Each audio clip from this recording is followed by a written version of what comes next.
Hello there. Welcome back. My name is Julie. This is a quick little journal, specifically my health journal. And today, even more specifically, we're talking allergies, asthma, and pollution, air pollution. I live in Utah, and the part of Utah that I live in is like a bowl. It's surrounded by really, really tall mountains, and it also gets really cold this time of year. And when it does, the nastiness in the air gets held down by like the cold, whatever. It's called an inversion. And so it all gets held down in this bowl that we live in. Not only that, Utah does not have very strong regulations when it comes to industry and air pollution and stuff like that. It's ridiculous. It's a crime. It's terrible. If I could leave Utah, I absolutely would, but can't afford to, and my husband would never want to, so it's not happening. If I could at least go to a different part of Utah, like south or east or west, then I would be out of the bowl and would be able to breathe and be more comfortable. And God, when we like are retired and stuff, I think I'm gonna have to demand it. Like, maybe rent this house out because I don't really want to let go of it, but move elsewhere.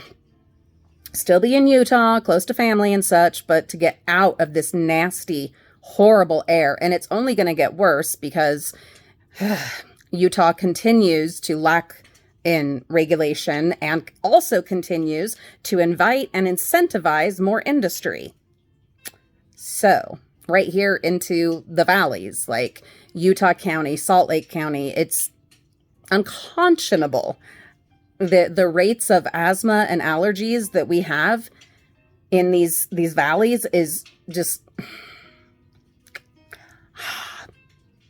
so frustrating. I had to use my inhaler today for the first time in like 4 months because my allergies and asthma have been so well controlled, especially now that I'm back on the Xolair injections every month. But oh my goodness, it's bad. It's just bad. And there's not a whole heck of a lot that I can do about it other than what? Stay inside, get the air. Oh God, see, I can't even think straight anymore because when you're not getting enough oxygen, it affects. Anyway, get up in the attic maybe and get down the air purifiers. But I think all of them need new filters. So I would have to order those, and they wouldn't even get here in time for this inversion because the air or the weather will be changing soon, which will affect the inversion. Well, let me show you what's going on outside. At least it's getting a little windy. Hopefully that will blow some of the nastiness out of the air. I'm not counting on it, but I'm very hopeful. We have a storm coming, but it's not projected to be here till Thursday. Today's Monday, and I would like to do some stuff outside. Oh, I can already hear it in my voice. I didn't realize that till recording this video, but yeah, it's in my voice. Oh, Utah. Do you even care, Utah? Sometimes I just don't think so. So, the plan, unfortunately, is stay here. Am I going to order some replacement filters? Yeah, I need to. And because this will not be the last inversion of winter. There will be another, probably many more. If I'm going to go anywhere, just going outside, I feel like I need a mask. Not the little paper flimsy ones from COVID, but like a real, like my one I use when I'm doing like spray painting and regular painting and anything with like heavy chemicals. Because, well, and I need to get new filters for that one too. So I might have to go to Lowe's or Home Depot because I have stuff I want to do. And am I going to just put everything on hold? No, my kids have concerts this week and other activities. We want to do more stuff with family for the holidays, But if we can't freaking breathe, like I'm almost ready to get the nebulizer out and just have it up here and ready as I'm going about my chores and crafting and editing and all those things. Have the nebulizer up here just in case, and maybe even just preemptive, do a round of albuterol with the nebulizer, because it's ridiculous. Like, one of my kids has a concert tonight. There's 2 others this week that they're doing at like the schools, and I can't miss those. Am I gonna go out in that big mask thing to their concert? No. Do I care what people think? Only when it like affects my kids. Which maybe that's ridiculous. I don't know. Maybe I'll at least like wear the paper mask going to the concerts when, like for when we're outside. That might be a thing to do. Yeah, that might be a thing. I think for one of the concerts, the weather will have changed by then. So hopefully I won't need it. Hopefully the storm will have come through and cleared out the air. Give us some respite. Of course, then we'll be in snow, but I prefer that to this. Jeez. And I don't have any like major traveling anytime soon. So anyway, it's serious. I like trying to think clearly. Like, I have stuff to get ready for. I have a coffee review video that I need to film. So I need to put my face on, and I need to do my nails and, get lights set up and all of that. But it's just like, I'm telling you, it's just a lack of oxygen. Like, can I breathe? Yeah, I can breathe. I'm talking, but you get wheezy, you get gaspy, and this, but more than that, it's the mental symptoms, like cognitive symptoms that are really, really bothering me. Maybe I will just go ahead and do a nebulizer treatment so that I can finish my chores, get ready, film the video that I need to film. I don't know. It's so frustrating. Like I said, if I could leave Utah, I would. But where am I going to go? I'm not the breadwinner in the family. I'm not the provider in the family. So I can't just, And so then my husband would have to get another job, and he's been at his job for over 20 years and has worked his way up and has seniority and, all that stuff in like the union and everything. So, but the air here is just horrendous. It's horrendous. And I know it takes years off your life living in this kind of situation. Like, it's not hyperbole. I'm not exaggerating. We've had many days over the last few years where our air was worse than Shanghai, worse than Hong Kong, worse than Mumbai. Like, it gets bad. It gets really bad. Oh, God. Yeah, I would leave if I could. Oh, anyway. So that is affecting me today. Gatita, quítate. I've got to finish my physical therapy. I'm supposed to do it first thing in the morning, but this morning I was just, so let's do the, you know what? Yeah, I'm going to do the nebulizer. This is ridiculous. Just do the thing, do the nebulizer, and be feeling much better, be able to think, hopefully, and then I can get the rest of this stuff done.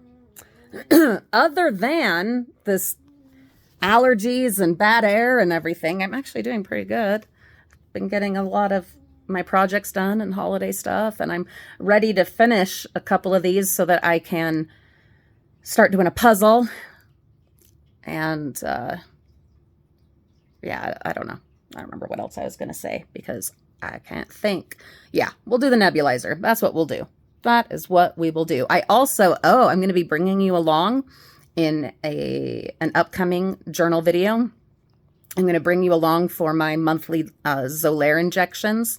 I do 2 of them at the same time, like on the same day. I'm going to be bringing you along for that. Yeah, I want to talk about it. Healthcare in America right now is a hot topic. It's a hot topic. And I have mixed feelings on all of it. Do I want to admit my feelings on it? As someone who has had to fight with insurance, who has struggled with maladies and ailments myself and with my kids, but who has also been incredibly lucky, incredibly fortunate with my insurance coverage and my comfort kitty. Look at my kitty. Yeah, I recognize how lucky I am, and then I recognize how insane the whole system is and how messed up it is, and the fact that we would be bankrupt and in the poorhouse. I mean, that's just a phrase, you know, but no, we would be bankrupt. We would be ruined if even still alive, which actually might not be likely for some of us in my family if we didn't have the insurance that we do. So people are mad. People are upset. People are bankrupt. People are dead. People have lost people. People are angry, and it's all coming to a head. I try to avoid, you know, my incorporating my political views and talking politics and stuff on here, because that's not been the point of this channel. But it is my place to vent and to be unfiltered and uncensored and to talk and to whatever. And I don't think it's like too political or polarizing to say the healthcare system in America is a shit show, a joke, and needs to be overhauled. Do I have the answers? No, I don't, because I've seen a lot of people in other countries who have universal healthcare talk about how messed up their system is and how corrupt, and, you know, they have to wait months and months for simple procedures and, you know, stuff like that. The difference is in those countries, you're not going to go bankrupt if you've got cancer, someone in your life has cancer or has a catastrophic injury or a lingering disease, or, you know what I mean? And it's that, momentito gatita, espérame. It's that has people so out of their minds, and the cost of medications. For instance, spoiler, the video I'm going to do about my Xolair, my monthly injection that saves my life, literally saves my life, without insurance would be almost $5,000 a month, without insurance and the copay assist that the company offers. And there is no generic of it, which I'll explain in that upcoming video. Almost $5,000 a month just to stay alive. So obviously, if I didn't have coverage, didn't have help with that, well, I'd be using a lot of EpiPens, and those cost. Lots of hospital visits. That costs crazy money.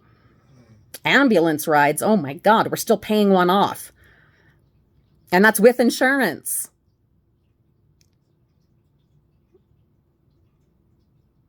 So my feelings on that assassination, as some people are calling it, of the United Health CEO.